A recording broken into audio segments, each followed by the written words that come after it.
faena o feina. La gent pensa sovint que feina és millor que faena perquè li sembla menys al castellà. I això no és cert. La paraula original és faena, documentada ja al segle XIII, que ve de facienda, coses que s'han de fer. En castellà ve del català antic faena, que com diu la RAE, cosa que se ha de hacer. Les paraules fenya i feina, com diu el parlar tortosí, és un estadi posterior. Que estrany que a partir de facienda tinguem 3 paraules diferents. No és estrany. En castellà ha ocorregut el mateix fenomen.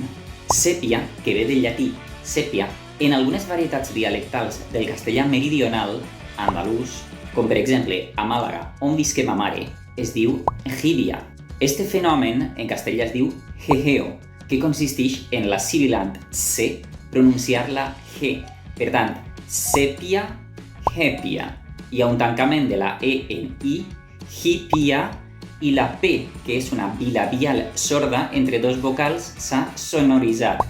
Híbia. En català també està sèpia, sípia. Si estos canvis es produïren taxativament en totes les paraules, afectant-les morfològicament, llavors sí que podríem parlar de llengües diferents.